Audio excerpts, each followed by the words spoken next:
Okay.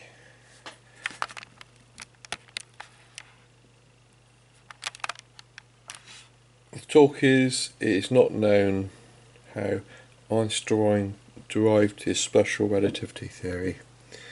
Relevant article is How did Einstein discover special relativity by John Stachel, and it's at that address, and who John Stachel is going to be explained there. So we go to that. John Stachel, according to Wikipedia, is an American physicist and philosopher of science. Earned his PhD at Stevens Institute of Technology in physics, about a topic in general relativity, 1958. In 1977 he became the first editor of the Einstein Papers project. So he knows quite a lot about Einstein. Let's go to his paper. Paper is here.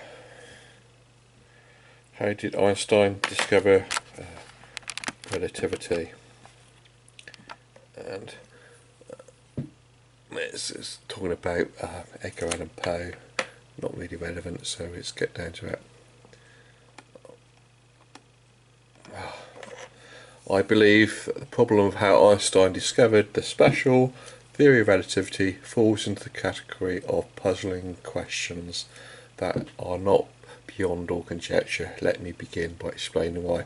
So, how Einstein got special relativity is a puzzling question, it's a mystery, and what you're left with is conjecture as to how to get to it.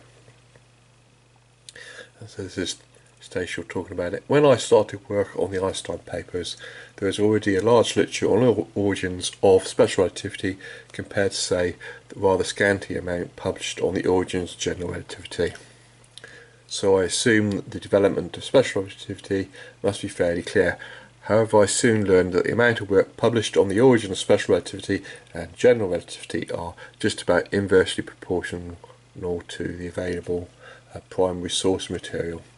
For general relativity, have a series of Einstein's papers from 1907 to 1915 capturing the successive steps of his research for the final version of the theory. In addition, there is extensive contemporary correspondence on the subject, several research notebooks, records of lectures given by Einstein during this period, not to mention a number of later reminiscences and historical remarks by Einstein. So, for special relativity, I had the paper on the electrodynamics of moving bodies, in which the theory was first set forth in 1905 in its finished form, indeed a rather polished form, which is not to say that it bears no traces of its gestation process. The only earlier documentary evidence consists of literally a couple of sentences to be found in the handful of preserved early Einstein letters. I will quote both sentences later. We do have a number of later historical remarks by Einstein himself, sometimes transmitted by others, that's on those people, which raise many problems of authenticity and accuracy, and some very late Einstein letters answering questions such as whether he had prior knowledge of the Michelson wall experiment, what works by Lorentz he had read, the influence of Poincare, Mach, Hume, etc. On these ideas, Einstein's replies are not always self-consistent, it must be noted. It's not self-consistent. Einstein is not self-consistent, he's contradictory, he keeps saying different things. So the formation of how Einstein got special relativity is completely unclear. You ask him and you get loads of contradictions. So, yet the urge to provide an answer to the question of discovery of special relativity has proven irresistible to many scholars. It's not hard to see why a 26-year-old patent expert, really should be a clerk probably, third class, largely self-taught in physics, who had never seen a theoretical physicist, as he later put it, let alone worked with one, author of several competent but not particularly distinguished papers, Einstein produced 4 extraordinary works in the year 1905, only one of which, not the relativity paper, seemed obviously related to his earlier work. So it's a complete mystery. How did he do it? And he's only got one paper which seems related to what he was earlier saying, and these other papers don't seem related to what he was working on. And then these works exerted the most profound influence on the development of physics in the 20th century. And from my point of view, he's messed it up. How did Einstein do it? Small wonder that these valiant people have been moved to study this question. I shall not try to record my debts to and differences with each of these scholars, lest this survey becomes even longer and more tedious than it is already. But must at least acknowledge the influence of their work on my own. So you've got all these scholars, and he's not going to agree with them, he's going to come up with his own opinion. So you've got loads of different opinion about this issue of how did Einstein get his relativity theory. They're all going to say different things.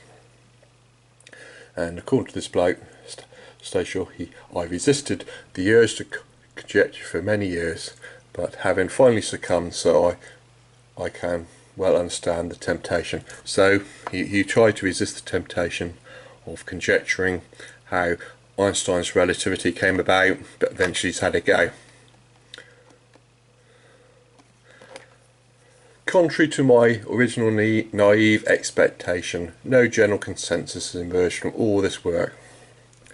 So then nobody's agreeing on how Einstein got his special relativity theory. You can just get a load of people giving different opinions. Stasio is going to give his little guess.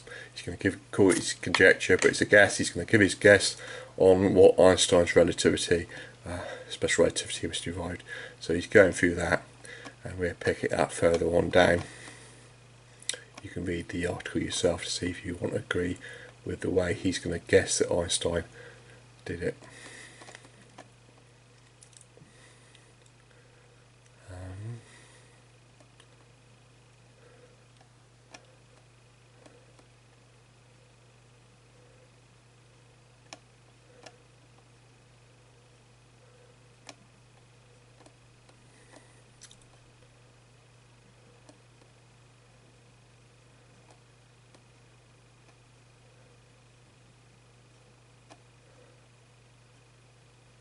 Right, so he's gone through all his conjecture, his guess in other words, and he gets to return to the main thread of my conjecture, or his guess. I believe that Einstein dropped the ether hypothesis and adopted his relativity principle by 1903 or 1904 at the latest.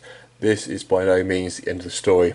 It seemed that he must then drop Lorenzi's version of Maxwell's theory, based as it was on the ether hypothesis. So what, according to Stasio, what he's thinking is Einstein's dropped the ether hypothesis, and this is not taking into account all the confusion talk that Einstein gives in his later papers, and it looks like Einstein later comes back to believe in the ether.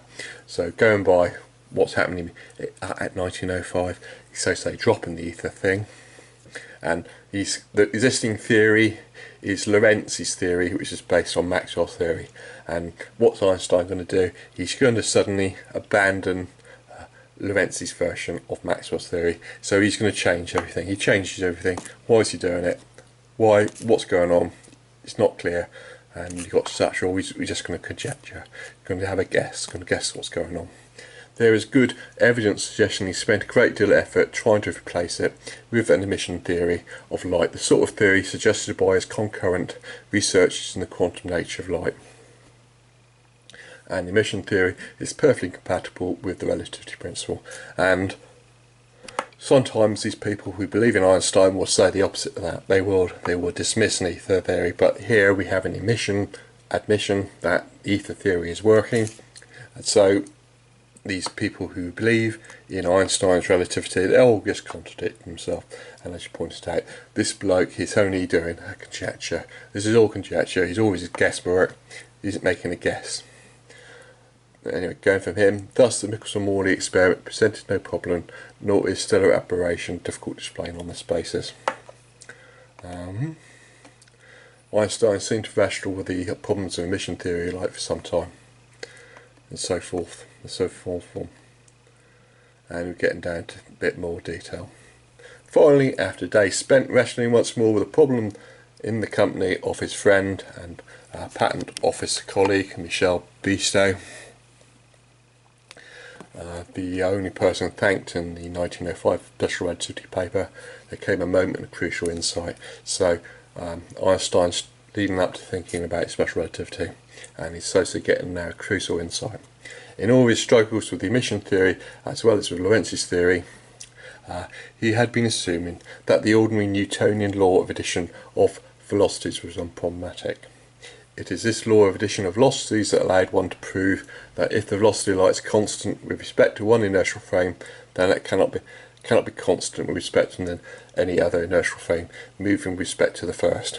It suddenly dawned on Einstein that this obvious law was based on certain assumptions about the nature of time, always tactically made. In particular, the concept of the velocity of an object with respect to an inertial frame depends on time readings made at two different places in that inertial frame.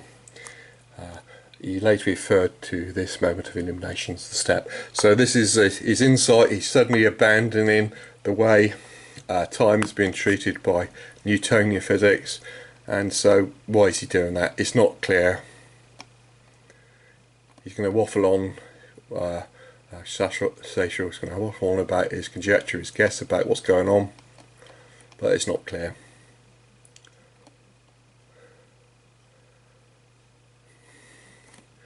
Here I shall end my conjectures. We're getting to it now.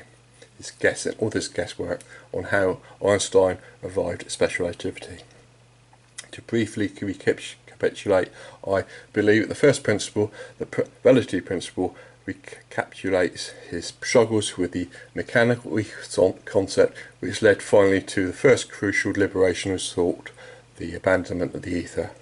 The second principle, the principle of the constant speed of light, recapitulates his struggle once he had definitely opted for the relativity principle, first to evade the Maxwell-Lorentz theory by an emission theory, then to isolate what was still valid in the Maxwell-Lorentz theory after giving up the ether concept and abandoning absolute faith in the wave theory of light. So whatever that means. This is all guesswork. You've got the existing theory, which is the Maxwell-Lorentz theory, and suddenly Einstein's going to abandon that. He can do something different, and it's not clear why he's doing it. The struggle to reconcile the two principles could only end successfully after the second great liberation of his thought, the relativization of the concept of time. That's his changing the idea of what time's all about. The resulting theory did not force him to choose between wave and emission theories of light, but rather led him to look forward to a synthesis of the two.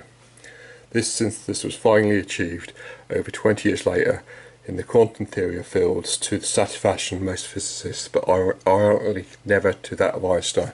So to say what all this guesswork is, it's suddenly leading to quantum theory, and what does that mean? Because Einstein rejected it famously with his arguments with Bohr. Einstein rejected what quantum theory led to. So all this nonsense, all this stuff here is guesswork saying it leads to quantum theory, and then it's admitting that Einstein didn't agree with it. And so he finally says, I ask you to accept my conjecture. I cannot ask you to accept my conjectures or guesses after all of my warnings at the outset of this paper, but will be content if you say it. If it isn't you, it's well contrived. Well, it's all really made up. None of it really makes any sense. You've got Einstein changing what is meant by time, and it doesn't make any sense. And here's one of my little talks here. Okay, this is about height and variable light. If you go on to that one, I explain what's happened. You've got this bit of maths. You've got this Pythagorean triangle, and suddenly from this Pythagorean triangle you get time dilation. You've got t0 there, and then you've got t, and suddenly they're different quantities, and they're being, so you've got then time dilation. Time is different, which is written down more than the formal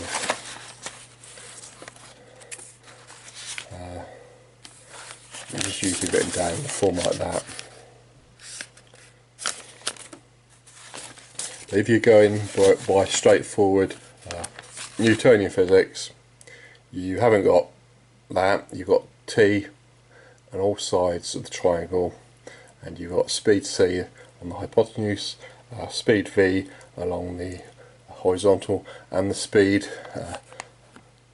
along the vertical is this one. That's Newtonian physics. So why are you not going by that? Why have you suddenly changed? It's just nonsense. It's just, why have you suddenly done that? Einstein gives no reason for doing that. It's just a bit of maths. You played around in the maths and you changed it. So it doesn't make any sense whatsoever. And the people looking at Einstein's work, well, they've just got to guess what he's doing. And this is sort of like fairly well respected scholar, and these other scholars, they all come up with different ideas on what Einstein's special relativity is supposed to be all about. It's like, so it's the conclusion now. It is a mystery how Einstein's special relativity was derived, and hence, because of that mystery, it is unclear what it's supposed to really mean. It leaves people guessing to what it might mean.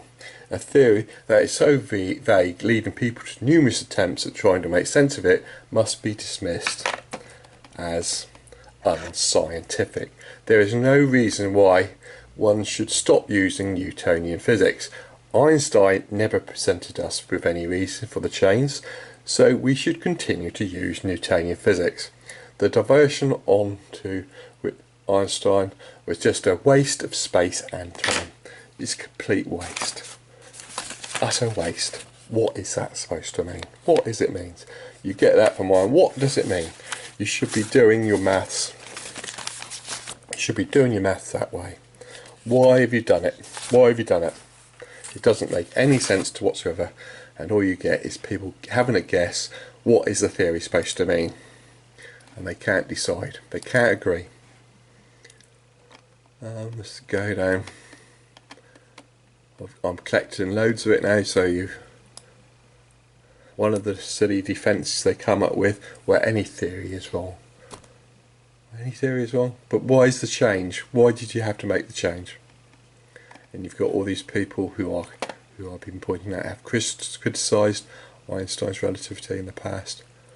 Now you even get this is a person. This is picking up from a person.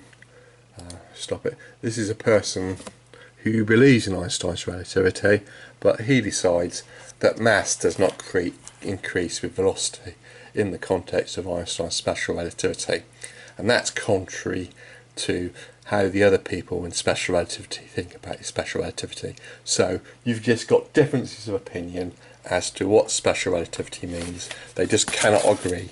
It is just complete vague. So I'll go back to the conclusion again.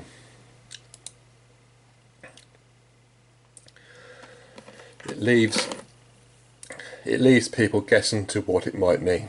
A theory that is so vague, leading people to numerous attempts at trying to make sense of it, must be dismissed as unscientific.